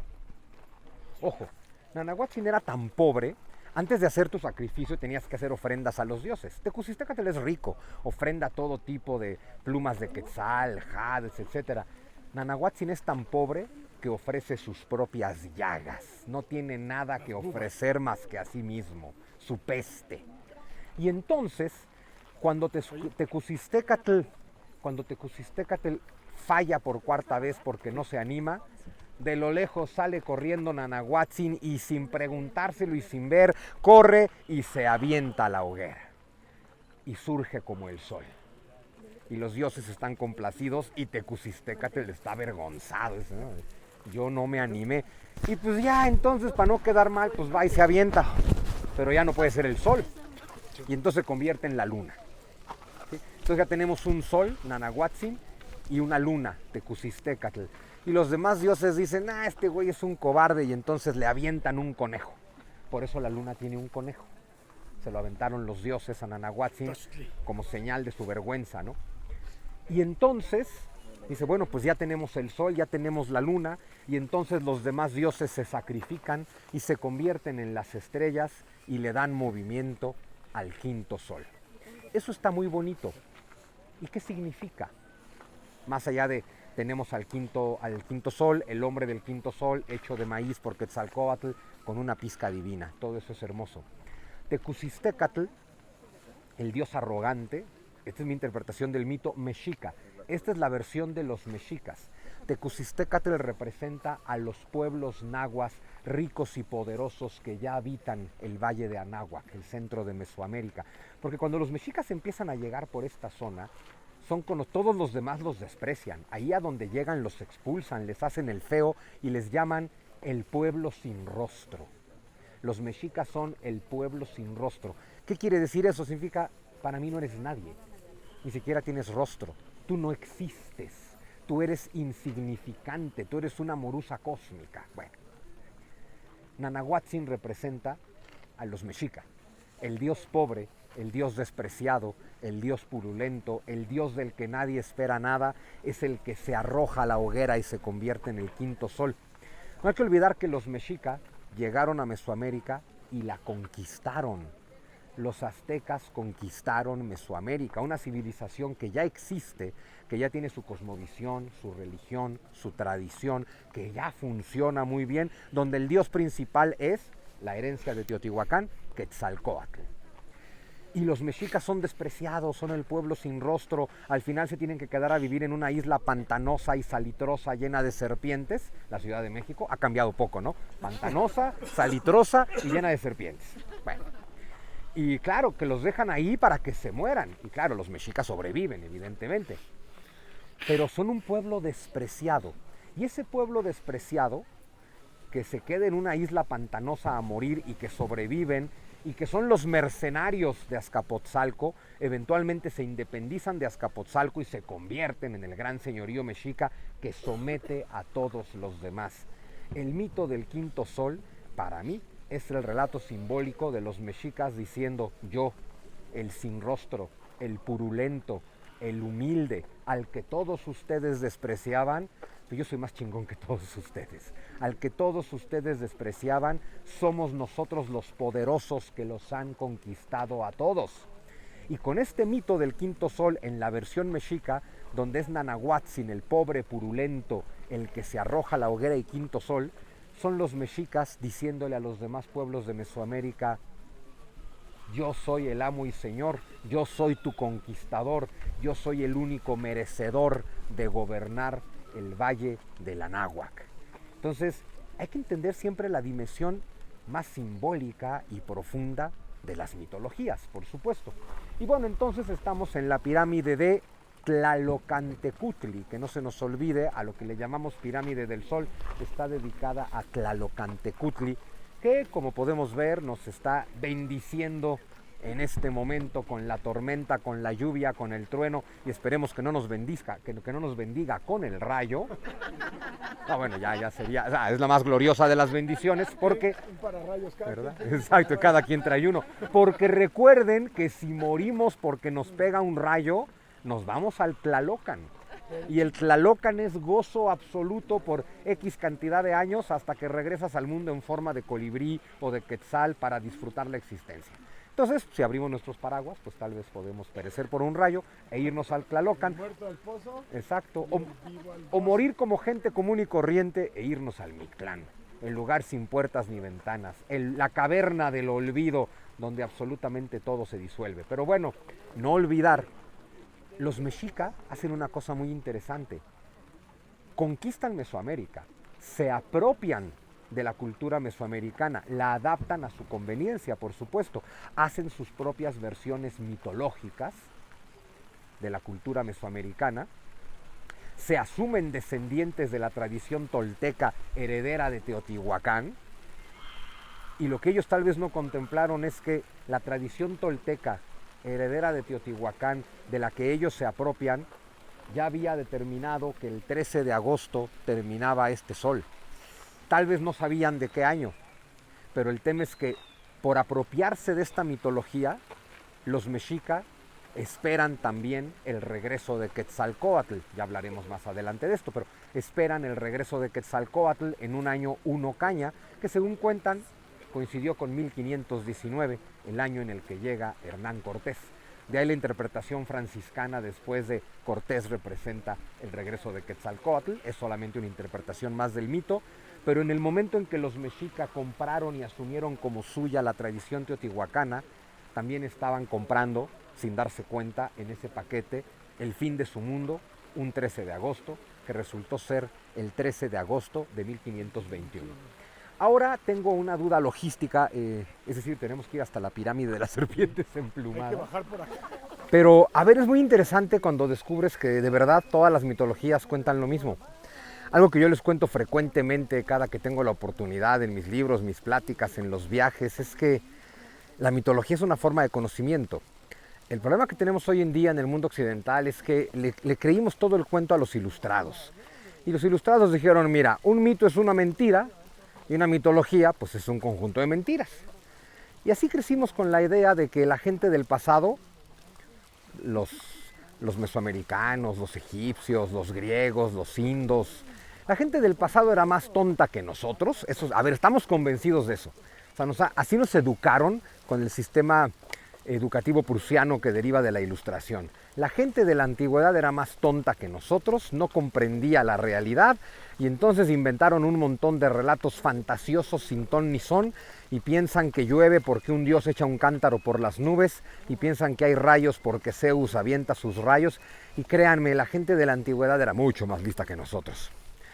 No solo sí tenían ciencia, una ciencia diferente a la nuestra, por supuesto, sino que entendían la mitología como un sistema de relatos simbólicos que te permiten comprender lo sagrado.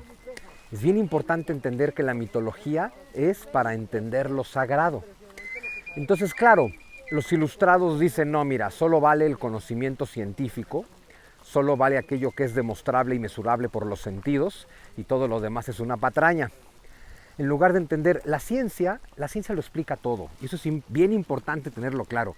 La ciencia lo explica todo, pero la ciencia lo explica todo sobre el mundo. Y hay muchas cosas más allá del mundo.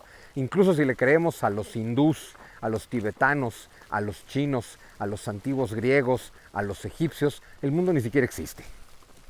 O sea, el mundo es una ilusión, según todas las tradiciones antiguas.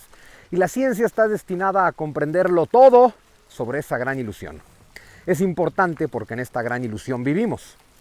Pero la mitología busca comprender lo que está más allá del mundo. Y lo que está más allá del mundo no puede ser conocido a través de la razón. Necesitamos relatos simbólicos e inspirados como la mitología. Les cuento todo esto porque aquí les voy a contar dos mitos. Uno de ellos lo conocen muy bien, estoy seguro, y el otro no tanto. Entonces voy a contar los dos. Estoy seguro que como todos nosotros pasamos por la primaria. ¿Sí pasamos todos por la primaria? Ok, muy bien. Entonces sí les puedo contar. No, todos los que pasamos por la primaria o la secundaria en México conocemos el mito del nacimiento de Huitzilopochtli, ¿no?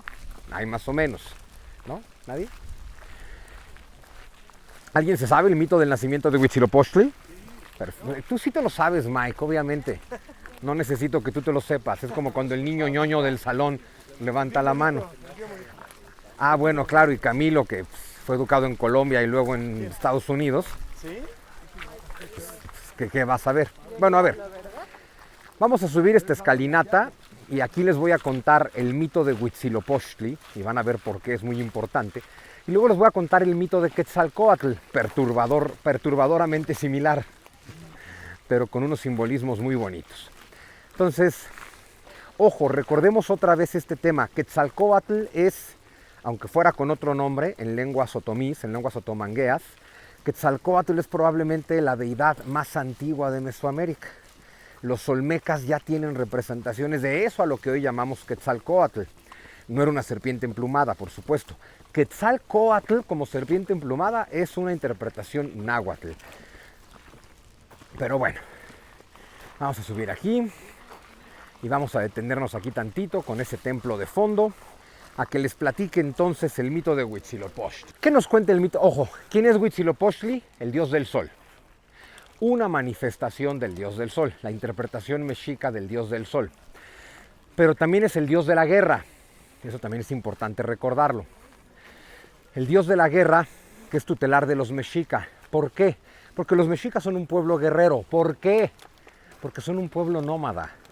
Los mexica vienen de Oasis América, vienen de este supuesto Aztlán, vienen de los oasis y los desiertos del norte. Son tribus nómadas que van invadiendo la civilización. Los pueblos nómadas siempre son más guerreros que los pueblos civilizados. Justo hacer civilización, hacer ciudad y quedarte, y luego hacer sociedad y ponerle normas, tiene como uno de sus objetivos superar el estado de la guerra. Las civilizaciones necesitan guerra porque tienen que protegerse de los nómadas. Los nómadas arrasan, los nómadas viven de la guerra. Los civilizados sedentarios viven de la agricultura. Si tú vives de la agricultura, toda tu narrativa mitológica gira en torno a la agricultura y a dioses que explican el fenómeno de la agricultura, la fertilidad, la tierra, las estaciones, el clima. Si tú vives de la guerra, tienes un dios de la guerra que le rompe la madre a todos los dioses y se acabó. Entonces los mexica tienen su dios solar tutelar, que es Huitzilopochtli, que es un dios de la guerra. ¿Qué cuenta el mito? Coatlicue es la madre de Huitzilopochtli. ¿Qué quiere decir Coatlicue? La mujer de falda de serpientes. Otra vez tenemos el tema de las serpientes, siempre relacionado con lo femenino. Y cuenta la leyenda que Coatlicue estaba piadosamente barriendo el templo cuando se encuentra, hay dos versiones, una pluma que viene bajando por el cielo o una piedra de jade preciosa. En cualquiera de las versiones, Coatlicue toma la pluma o recoge la piedra, se la guarda entre sus ropas, sigue barriendo el templo piadosamente, y cuando sale del templo y quiere buscar la pluma o el jade, ha desaparecido y ella está embarazada. Ojo, es bien interesante. Si hablamos de una pluma que viene del cielo, estamos hablando del descenso de lo sagrado masculino, estamos hablando de Dios que desciende. Coatlicue es una doncella, madre del Hijo de Dios, preñada por, si lo decimos en cristiano, el Espíritu Santo, que básicamente se dedica a eso. En el mejor de los sentidos, no lo tomen como cotorreo, o sea, el Espíritu Santo es la esencia de Dios. Es eso, la esencia santa de Dios. Eso es, el Espíritu es esencia, Espíritu Santo de Dios, la esencia santa de Dios. Bueno, y Coatlicue entonces descubre que está embarazada y está embarazada de Huitzilopochtli, que está en su vientre completamente armado. Y entonces aquí aparece en la escena Coyolxauhqui. Coyolxauhqui, esta diosa desmembrada, tiene muchas interpretaciones. Es una diosa lunar. No es necesariamente la diosa de la luna. Puede ser considerada la diosa de la luna o la diosa de la noche. Hay quien lo interpreta como la diosa de la oscuridad de la noche. Pero bueno, todo está relacionado. Y Coatlicue está francamente asustada de que su madre esté embarazada. Asustada y, según cuenta la leyenda, indignada. Nuestra madre nos ha traicionado. Y entonces Coatlicue convoca a sus hermanos, los 400 surianos, las 400 estrellas. Es decir, la noche es hermana de las estrellas. Bueno, qué bonito y qué obvio. Y las 400, ojo, 400 Cenzón, de ahí viene el nombre del Cenzontle, este poema de Nezahualcóyotl, el que antes aparecía en los billetes de 100, ¿no? Amo el canto del Cenzontle, pájaro de las 400 voces, ¿no? 400 es un número bien curioso, tanto en la mitología mesoamericana como en la bíblica, en la hebrea. El 4, el 40 y el 400. 40 y 400 representan una cantidad indefinida. Es múltiples voces, no 400. Las 400 estrellas, hermanas de Coyolxauhqui, no son 400, es la infinidad de las estrellas de la noche. Coatlicue es la madre tierra, ¿ok? Está embarazada del sol, que es Huitzilopochtli. Coyolxauhqui y las 400 estrellas, que son sus hermanos, no quieren que Huitzilopochtli nazca. ¿Por qué? Porque en cuanto sale el sol, se va la oscuridad de la noche, la luna y las estrellas. Es decir, el sol derrota a la oscuridad. Por eso quieren matar a Coatlicue, para que no puedan hacer Huitzilopochtli. Sin embargo, algo que tienen en común todas las mitologías, porque es observar el ciclo de la naturaleza, la luz siempre vence a la oscuridad. El sol invicto siempre nace triunfante después de derrotar a las tinieblas. Algo que digo frecuentemente y que es bien importante recordar, no está en la naturaleza de la oscuridad derrotar a la luz. De hecho, la oscuridad ni siquiera existe, es únicamente la ausencia de luz. Entonces, cuando Coyolxauhqui, con sus 400 hermanos, las estrellas del sur, quieren matar a Coatlicue, en su vientre le habla a Huitzilopochtli y dice que no se preocupe, que él la va a defender.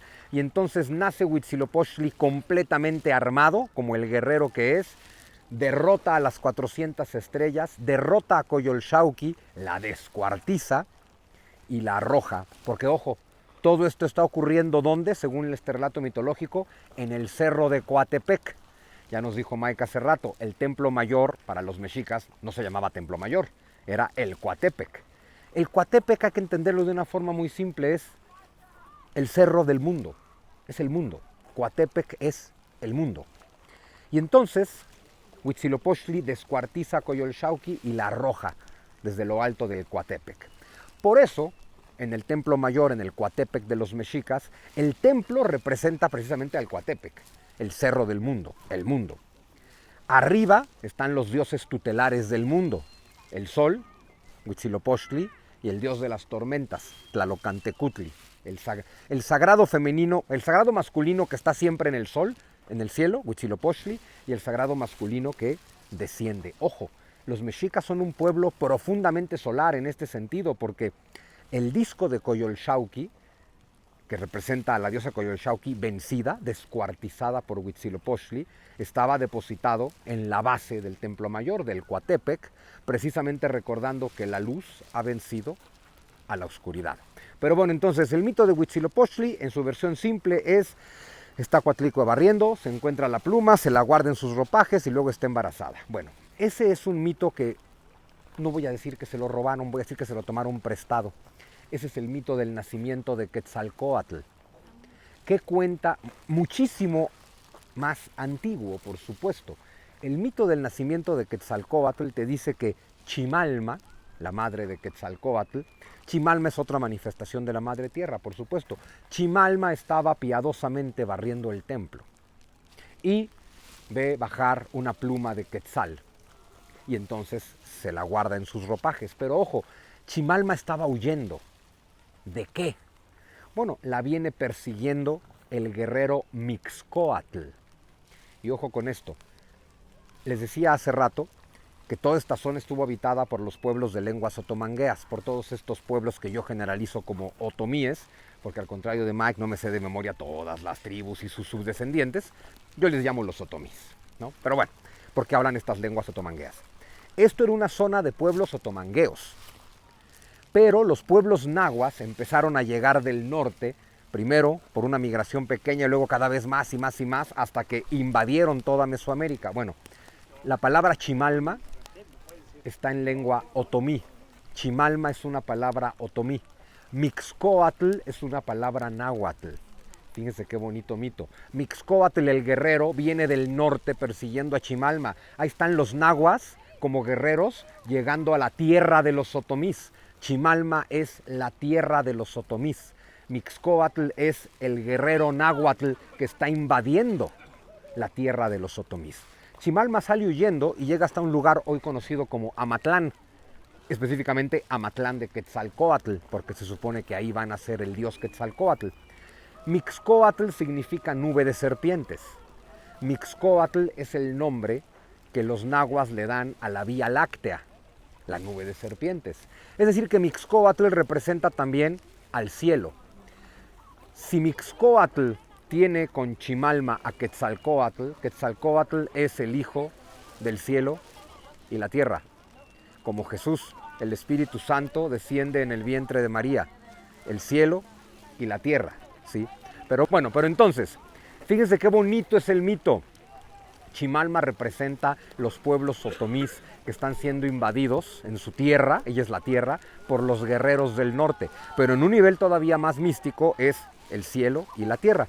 Chimalma se refugia en el templo, está barriendo el templo, ve descender una pluma preciosa. ¿Dónde está Quetzali?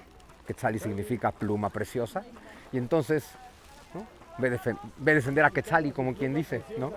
Y entonces Chimalma se guarda la pluma y para cuando llega Mixcoatl, probablemente con la intención de violar a Chimalma, pues resulta que ya no puede hacerlo porque Chimalma ya está embarazada y evidentemente está embarazada de Dios. Y Chimalma tiene a Quetzalcóatl. El mito es idéntico, excepto por un detalle. Los mexicas llegan con su dios tutelar, Huitzilopochtli, y conquistan una Mesoamérica donde el dios tutelar era Quetzalcóatl. Cuando ellos toman el mito de Quetzalcóatl y lo convierten en el mito de Huitzilopochtli, están desplazando a Quetzalcóatl y lo están sustituyendo por Huitzilopochtli. Es decir, te quito a tu dios y te impongo a mi dios. Y esto es bien interesante porque esto lo hacen por supuesto todas las culturas conquistadoras, pero me encanta que en la narrativa mexicana nos parece terrible que los terribles españoles hayan llegado, hayan invadido Mesoamérica, hayan conquistado esa civilización y hayan impuesto a su dios.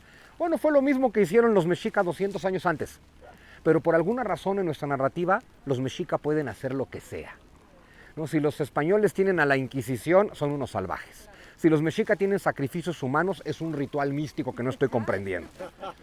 Que también es un ritual místico, por supuesto, pero me encanta porque no, es que los mexicas hacen sacrificios humanos para que el sol siga su movimiento y el universo siga existiendo. Bueno, los españoles te queman en la hoguera para salvar tu alma.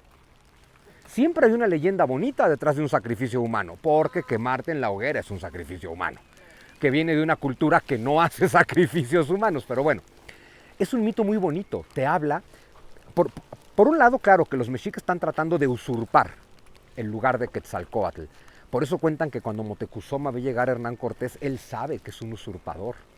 Yo estoy usurpando el lugar que le corresponde a Quetzalcóatl, y Huitzilopochtli es en ese sentido un dios usurpador que está tomando el lugar de Quetzalcóatl. En el mito es clarísimo, pero más allá de eso, también es un mito muy bonito que te habla de que llegan estos pueblos nahuas e invaden la zona de los pueblos otomangueos. Y claro, el mito te dice, por supuesto, que los pueblos nahuas, encabezados ahora por los mexicas, efectivamente derrotan y conquistan a los pueblos otomangueos, y por eso ahora ya no habrá Huitzilopochtli, sino Quetzalcóatl. Al final no pueden quitar a Quetzalcóatl, porque es el dios tutelar de prácticamente todos los pueblos de los valles centrales, y por eso los hacen convivir. Sin embargo, qué interesante, arriba del templo mayor está Huitzilopochtli y Tlalocantecutli. El templo de Quetzalcóatl está abajo y es más pequeño, dejando muy claro el tema de he superado a tu Dios. Luego nos parece terrible que los españoles pretendan mi Dios ha superado a tu Dios. Es lo mismo que hicieron los mexicas, es lo mismo que hacen todas las culturas. Vamos a ver la pirámide de las serpientes emplumadas. Ojo, los olmecas ya tenían este concepto, pero no era serpiente. Es un dios de la fertilidad. Era como un dragón que penetra en la tierra y que sale de la tierra. Vamos a ver qué interpretaron los mexica como serpiente emplumada. Yo estoy convencido que lo que vamos a ver en esa pirámide es una serpiente que sale de la tierra y queda coronada por una mazorca, porque es un dios de la agricultura. Quetzalcóatl representa que la cosecha se ha dado. La tierra ha dado su fruto. Por eso Quetzalcóatl penetra al inframundo, muere y resucita. Y por eso en tantas tradiciones, no solo en el relato bíblico, que Jesús desciende al inframundo y resucita al tercer día. Bueno, tú tomas una semilla, Osiris, por ejemplo, es una semilla, el dios Osiris de Egipto, que está casado con Isis, la tierra, la semilla casada con la tierra. ¿A qué agricultor no se le habrá ocurrido eso, no? ¿Y qué hace una semilla cuando la siembras? Desciende al inframundo. Tomas una semilla que es masculina, que es potencia, y entonces la echas a la tierra. La semilla ha descendido al inframundo. Este elemento masculino, la semilla, que solo es potencia, está en la tierra, que es femenina. ¿Qué les dije? Lo femenino transforma. La tierra le entrega todo a la semilla, y al tercer día de que tú enterraste la semilla, ¿qué pasa? La semilla eclosiona, se parte, se abre y sale el brote. Ha resucitado al tercer día. Si los relatos mitológicos vienen de la observación de la naturaleza. Y claro, tú echaste una semilla a la tierra. Lo que brota al tercer día no es una semilla, es lo que la semilla contenía. Jesús penetra al inframundo. Al tercer día no resucita Jesús, resucita el Cristo triunfante. Jesús es un ser humano.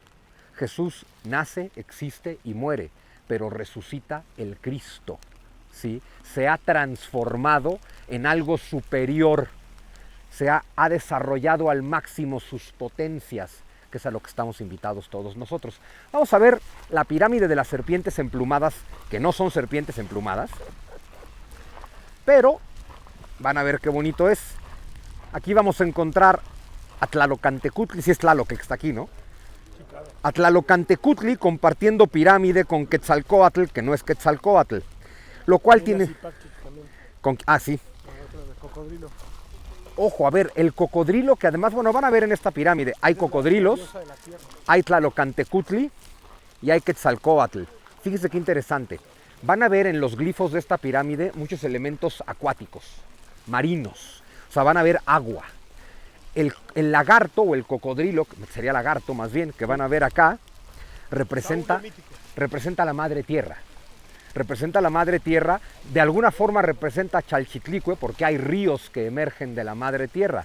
Tienes a Tlaloc, que nos acompaña de nuevo, que es la lluvia, y tienes a Quetzalcóatl, que es la lluvia y la tierra, ¿qué te dan? El fruto de la agricultura. Eso es lo que está representado en esta pirámide. Cómo lo sagrado masculino y lo sagrado femenino nos dan el fruto que nos permite sobrevivir. Es decir, cómo Dios no deja de ocuparse nunca de sus criaturas.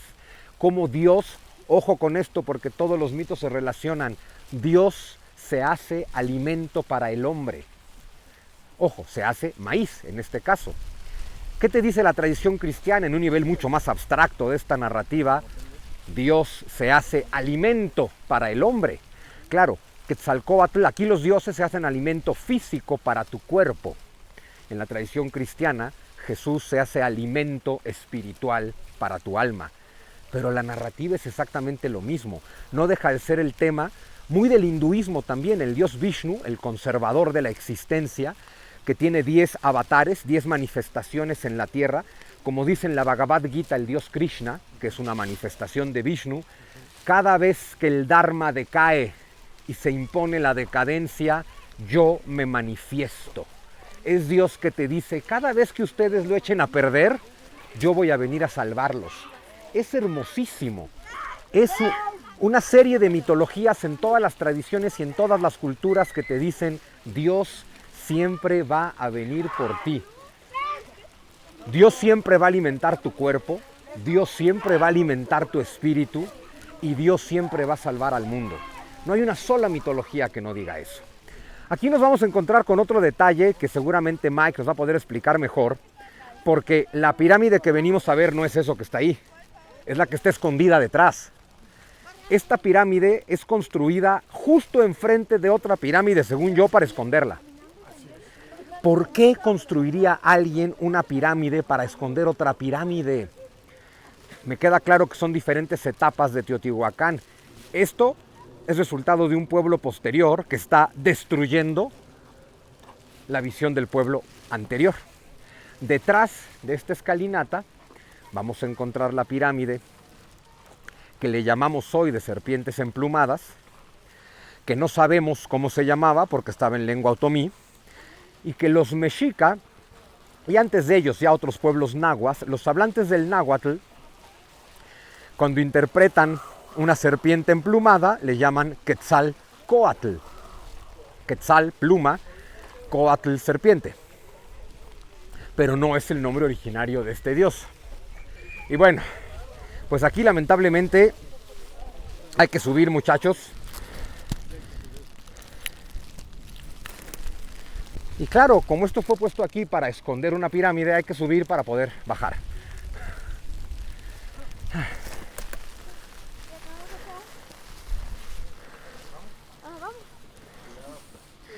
Mucho cuidado, muchachos, en esta escalera. Piedra volcánica mojada, es muy húmeda. Tienen un barandal de metal que mojado, es muy resbaladizo. En fin, todo está dispuesto aquí para que se rompan la madre. Entonces, traten de llevar la contra.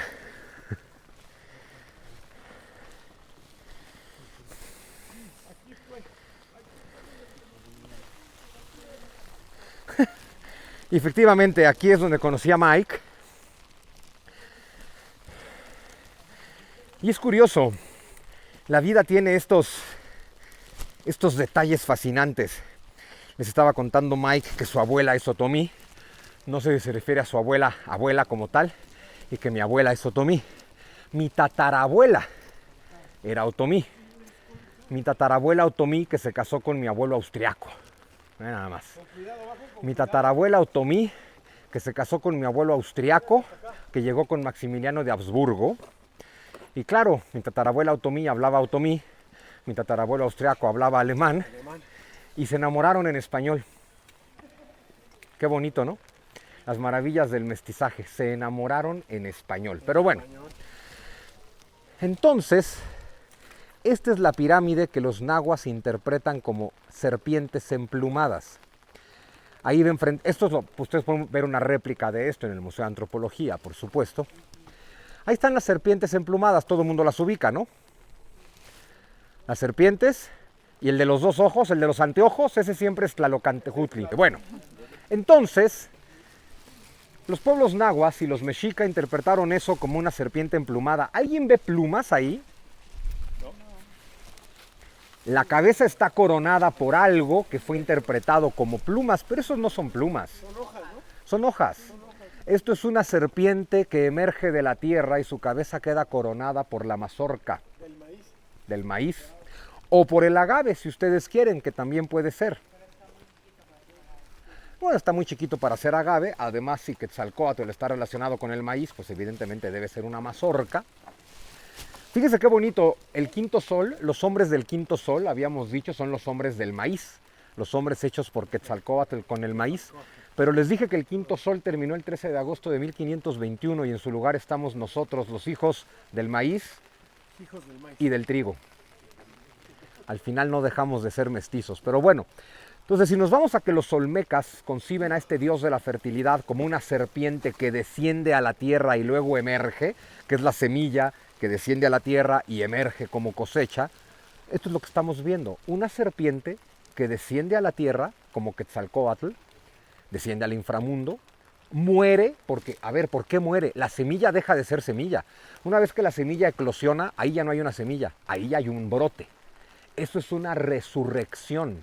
Resucitar, latín, resucitare, volver a suceder, suceder nuevamente, suceder de forma distinta, dejar de ser lo que eres para ser algo superior. Resucitar no es volver a la vida, eso es revivir. Lázaro no resucitó, Lázaro revivió, Jesús resucitó. Esa es la gran diferencia. ¿Por qué? Porque Lázaro estaba enfermo y muere.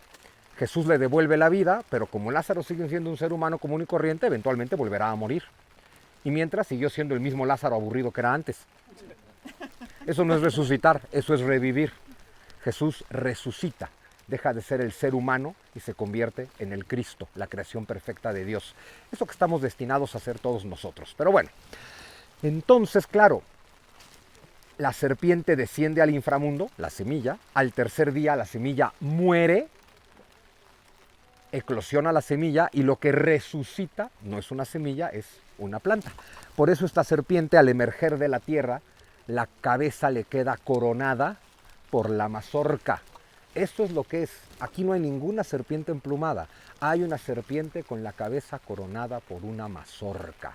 Sin embargo, una vez que los hablantes del náhuatl lo entienden como una serpiente emplumada, le llaman Quetzalcóatl. Quetzal pluma, cóatl serpiente.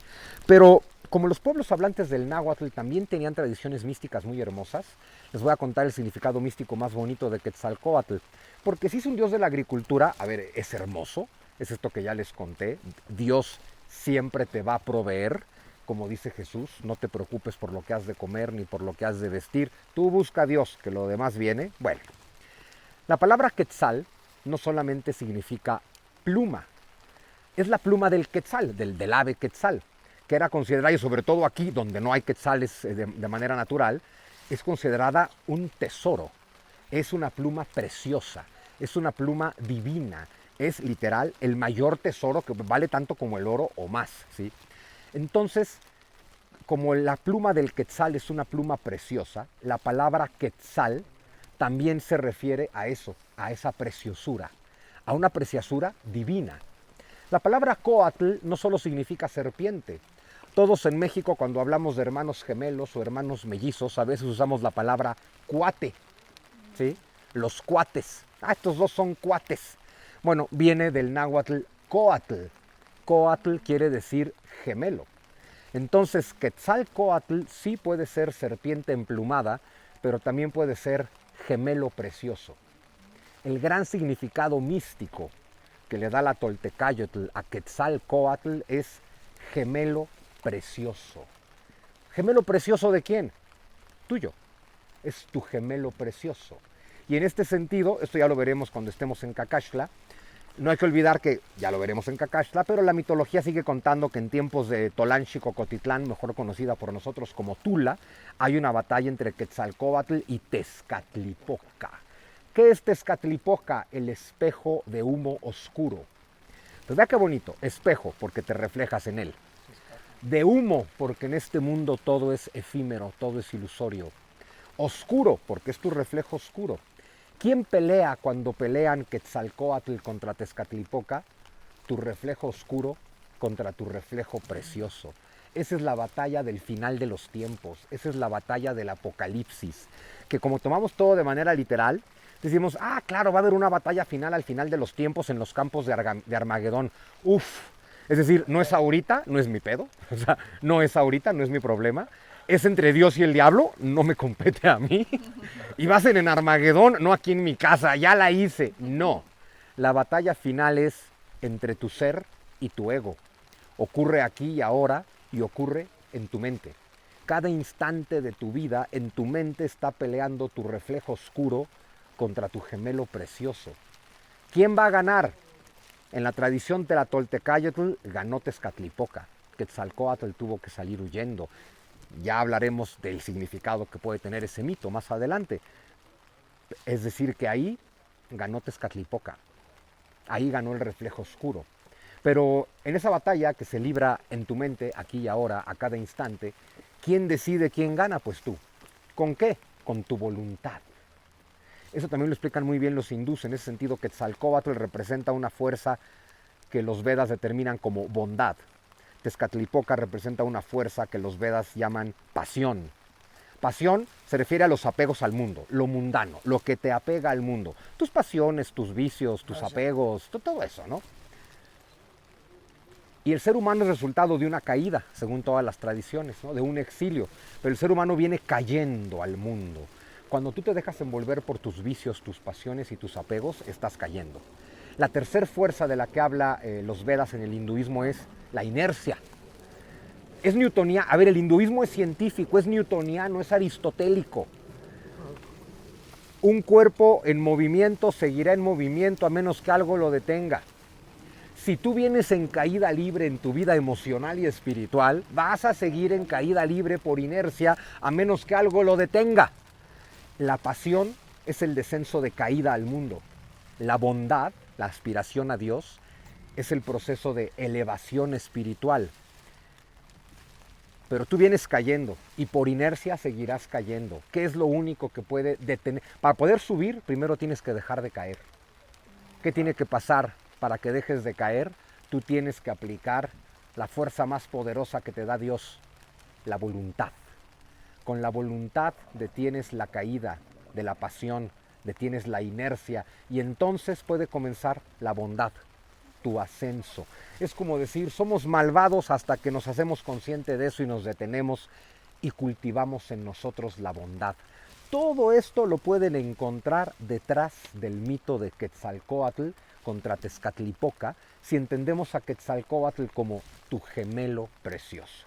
No quiero que parezca que meto un comercial en medio de un viaje, pero también lo pueden encontrar en mi libro El regreso de Quetzalcóatl. Bueno, también lo pueden encontrar ahí. Pues queridos amigos, termina el día 1 de la ruta de Quetzalcóatl. Hoy fue Teotihuacán. De Teotihuacán nos echamos el viaje a Puebla. Un viaje de 1 hora y media, que pues por el estado en el que está el país hoy en día fue un viaje de 3 horas. Pero finalmente estamos en Puebla tomando mezcal poblano en una mezcalería poblana, rodeados de amigos, algunos poblanos y algunos no poblanos. Y eso sí, Puebla es un lugar en el que se come delicioso, así es que vamos a ver cómo nos trata la gastronomía poblana. Ahorita les presumo lo que me voy a comer, pero bueno, espero que hayan disfrutado el día de Teotihuacán. Mañana nos vamos, esta es la ruta de Quetzalcóatl, mañana vamos a la ciudad sagrada de Quetzalcóatl, Tolán, Chololán, mejor conocida hoy como Cholula, así es que vamos para allá. Y bueno, llegó la comida poblana. Si algo saben hacer en Puebla es cocinar. Y entonces me voy a comer, bueno, ya me estoy comiendo, en realidad casi me acabo, un tlacoyo de chicharrón prensado con rábano, verdolaga, aguacate y salsa verde. Unos esquites sublimados, ya sabes, un esquite que en lugar de 15 pesos vale 100 porque viene en una tacita, pero bueno. Y no tiene nada que ver con lo típico ni con Puebla, pero les confieso que soy el monstruo de las papitas fritas. Ahora sí, nos vemos mañana en Cholula.